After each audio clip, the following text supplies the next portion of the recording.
Thanks very much for the invitation. We appreciate the opportunity to get better known in the state of Connecticut, although we've been around here for 31 years, since, well, actually 32 years now. 1994 was the origin of our organization. We are a mission-driven 501c3, but we were actually created through an act of the state legislature.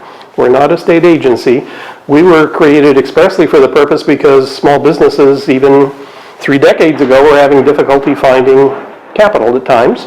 And we'll talk about more about the reasons for that. But we happen to be very proud of the fact that we are a U.S. Treasury certified CDFI, a Community Development Financial Institution. And what that mouthful means is that we have an obligation to do the majority of our lending to low and moderate income business owners and in underserved communities. So we work statewide. We do have an obligation to align our mission with parameters that have some bearing on the state's objectives and the Treasury objectives in the CDFI program. We'll talk about that in a bit. But our mission is, again, to provide access to capital for small business owners who could not otherwise get traditional bank financing, and we support those individuals with a very extensive business advisory program and a lot of business education programming. So the reason that you'd want to work with a community lender, which would be kind of the generic version of anyone who, for whatever reason, is not yet CDFI certified, is that, you know, we offer affordable rates. We're not like the wild west of the internet where people, unfortunately, you know, slip into the misfortune of very expensive funding programs that will take all their profits and leave them in the ditch.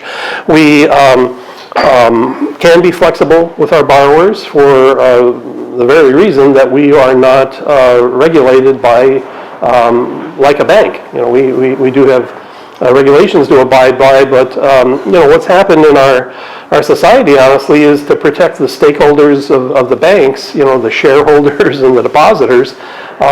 You've squeezed all of the risk tolerance out of the equation, and then, you know, the bank gets their hand slapped if they're making a loan that's deemed a little too risky. Okay, so the reasons that people typically cannot get financing from a traditional you know, bank loan is either credit score, lack of collateral, or insufficient time in business to meet the bank's requirements. So we have a situation where you know, banks have hard lines on credit score, and depending on the risk tolerance for small businesses, sometimes requirements for a lot of collateral, and certainly banks are very shy about startups. We would consider doing a startup. It's a little taller mountain. You need a good business plan and credible projections, but it's something we consider, and we probably do about a quarter of our loans to startups or young businesses.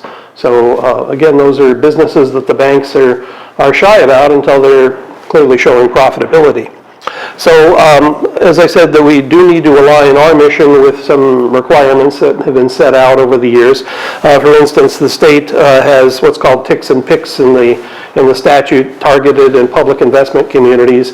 Without trying to explain the miserable map, let me just say that there are towns that the state considers needing the most economic development. We have a primary responsibility to work there first. But we also are serving low and moderate income business owners, so we can loan statewide, but you know, if you're not in a designated geography, you might have to meet an income target, income ceiling rather. And then CDFI has their own version of that, which is based on census tracts, and this requires I guess mathematicians from you know, Caltech to calculate the orbit of Mercury and such to know what your address is and how many people in your household and so forth. So it's a little complicated for us. We just like to say that, you know, we have to align our mission with those requirements, and so we do have some eligibility criteria for applying.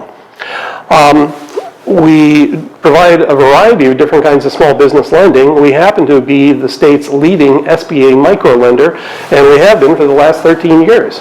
So we're doing more loans than any of the other SBA microlenders here in the state, which are, again, community lenders. They're organizations that, you know, have a similar mission and focus as we do. Banks work out of a different SBA program called 7A or 504 for larger loans typically. The microloan program goes up to $50,000. That's for, equipment, working capital, and things of this nature. We can do larger loans too, and we do those up to $250,000, term loans and lines of credit, and we do that through a different source of funds. Now, what I could have said about the SBA program is that we borrow money from the U.S. Treasury, and then, of course, we make darn sure that you're going to pay it back because we have to otherwise. So the SBA micro program is micro loan program rather, use us as an intermediary making loans to the small business owners directly with funds that we draw in bigger tranches from time to time from the government. We also have separate tranche of funds in an affiliate organization that goes back again 32 years, and this has 25 equity investors in it at this point that have provided us with more or less permanent loan capital that we can do those larger term loans, lines of credit, and owner-occupied commercial mortgages. And it happens that 23 of those 25 are banks. And the reason that they would want to participate with a community lender is that they get Community Reinvestment Act credit for being able to, collaborate with a CDFI particularly. So we are very proud of that partnership we have with all of those banks that you would be familiar with on Main Street here in Connecticut. We're also a participant in the state's CT Small Business Boost Fund.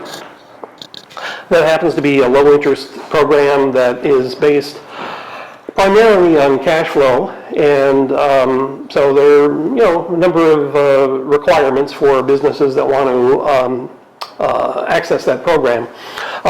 So I've got more detail here on the screen about the kinds of terms and so forth, but we're doing lending that's I would say in the general sense very comparable to banks. The difference being is that our clients can't get a loan from a bank because of various circumstances. We happen to have a lending team that we're very proud to say has 3 native speakers of Spanish, and we think that welcoming, inclusive ability to deal with individuals who prefer to do business in their first language is very important. And so we have certainly a growing clientele of clients that honestly are most comfortable doing business in Spanish, and that's a growing population here in the state, so that's certainly very important for our mission as well. We also, as I mentioned earlier, provide business advisory services, and this is kind of a keystone of our program, honestly. We do receive some funding as a result of this from the SBA. SBA calls it a grant. I'd like to think of it as a service contract because we're doing a lot of work for this. And what we're doing is that we are following all of those SBA loan borrowers, and then we also, believe me, don't ignore our clients that are from a conventional tranche also, but our business advisors are, asking them to cooperatively meet with us maybe once a month, if not needed more often. And the difference is that by providing that coaching in management, marketing, and finance, and not insignificantly the emotional component of small business ownership, because it is not always very easy to get up in the morning and want to put one foot in front of another. We think that we make a difference there for our clients from a number of perspectives. Not only long past COVID do we end up, once in a while having to dry some tears and help people make a go of it, which of course, improves the sustainability of their businesses. But the other factor involved here is that our business advisory team, they all have business ownership experience with a small business. So we think it makes a difference in terms of the empathy that's available to our clients when the business advisory team, themselves, once upon a time, had to try to make payroll on Friday. So that's, we think, a distinction that's certainly unique here in Connecticut, and honestly, I haven't found another CDFI around the country that has a similar approach. And there are 560 other CDFIs in the United States that do small business lending. But again, I ask around, but I haven't found anyone that has a team that, all have small business ownership experience. We also do quite a bit of small business programming. If you've been to our weteachsuccess.org website, you'd see that there are probably now 215 plus on-demand video webinars available for replay. We have, I think 43 is last count, podcast episodes, and we have, I think, over 100 published articles and a half dozen various free courses that you can take on weteachsuccess.org. So I'd be glad to entertain your questions about what CEDF is all about. We'd just like to have more loan referrals to try to improve the state's economy, because that's our mission. Thank you, Fred. Thanks, Fred. In the back. Fred, what size of loans do you typically offer? Well, again, the microloan program's up to $50,000, term loans and lines of credit up to $250,000, and then owner-occupied commercial mortgages to $500,000, which, doesn't sound like a lot of money in Fairfield County, but believe me, around the state, you can get a suitable building, for a business in that range. I would say that the average loan size for the general term loan tranche is probably in that $90,000 vicinity, and microloans $20,000 to $25,000 or so. So again, these are Main Street businesses that are our customers, typically 5 or fewer employees. Yes, ma'am. Do you work more with service businesses or prop businesses? Well, I can't say that we have any bias. We're kind of agnostic about the industry. We don't do any loans to naughty industries, however. To naughty industries. Okay. And that includes, of course, the state has I guess a flexibility, if you will, on cannabis, but that doesn't work at the federal level, and so we don't participate there. But I would say you'd be surprised at the range of industries that we support, and our business owners are able to do a good job with that, because the fundamentals are the fundamentals. If you don't have good bookkeeping, you're going to run into the same problem in manufacturing as you would in a service business. But as an example, we have a lot of wellness type businesses, mental health and things of that nature. Yes, sir. Earlier on in your presentation, you mentioned something about startups. I presume you mean like tech startups? Well, no, that term has, I guess, a variability of definition naturally. And in the world of our esteemed professor from the University of Hartford, if I say startup, he's thinking exactly what you're thinking. And to me, a startup is someone who is just pre-revenue. And maybe has an idea to open the cafe down the street because there isn't a cafe down the street, and I think I can make a go of it because there's a consumer need. Yeah, the reason I bring up, just less than a week ago, the governor, he proposed a bill for R&D tax credits. And to me, generally, that applies more towards startups as opposed to a cafe. Yeah. Well, I think the state has a great focus on trying to attract the sophisticated businesses. They've shown that over the years. The place of that versus the much more numerous Main Street businesses, as we would call them. I'll leave that discussion for others, but we handle the Main Street businesses primarily. We don't really have any expertise in the tech or the startup niche, so to speak. I think between Connecticut Innovations and the universities, they're probably in a much better position to coach and develop businesses like that. Yes, ma'am. Do you work with nonprofits also? We will do a loan to a nonprofit. There's a certain range where that makes sense. As you can imagine, nonprofits have a kind of a primary difficulty because they don't always have recurring revenue that's available to make debt service. And for that reason, we have some restrictions. To generalize here, it's probably the nonprofits that have, let's say, $500,000 to a little over $1 million in recurring revenue that have some needs for equipment or some sort of gap funding or some such. The The nonprofits that are much larger typically already have bank relationships for various reasons.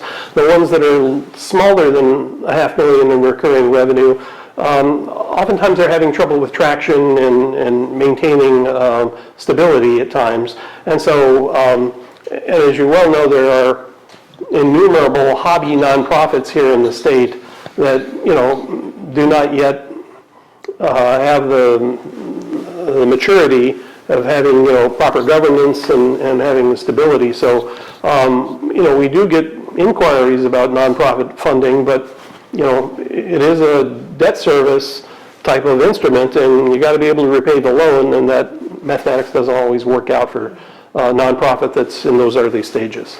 Yes, sir, here. I run a marketing consultancy, so I'm intrigued and interested by how you source and what kind of information you're offering out from a point of view of the business advisory and Sure. marketing and management. Okay, well, it's an intractable problem because any nonprofit like us, doesn't really have a great source of grant funding that will cover, quote, marketing. So it has to be all kind of all in on the program budget itself. And so, we have to be thrifty about things like that. We are as active as we can be in, social media and email marketing and things that get the word out about services like that. Could we do a better job? Assuredly. But in terms of the advice that you're giving to people that you're supporting rather than you promoting yourselves, Okay. do you offer that kind of specialist? Well, as a matter of fact, the lady who most recently joined our business advisory team has 10 years in digital marketing, so we're very pleased to have that depth of experience on the staff. Okay.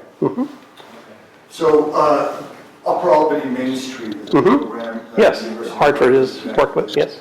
And I guess my question would be, are there relationships between CEDF and companies that go through programs with, like from UAMS?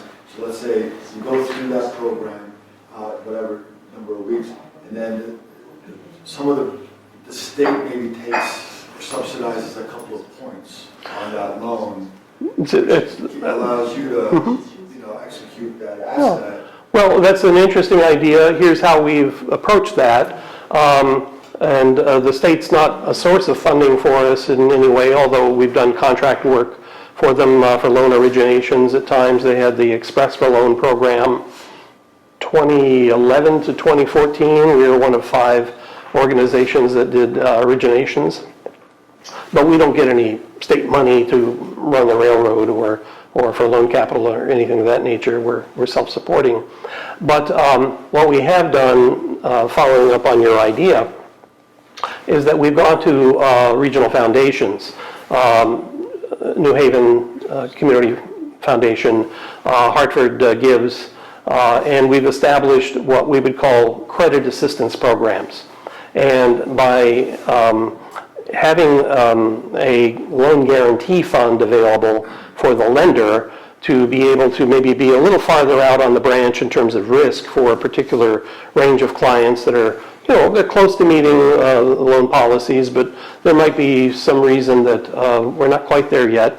If we have that fractional loan guarantee, then in return we've provided a discounted interest rate to those borrowers. Yeah, So, because, UAMS, they're already being provided money by the city to educate people.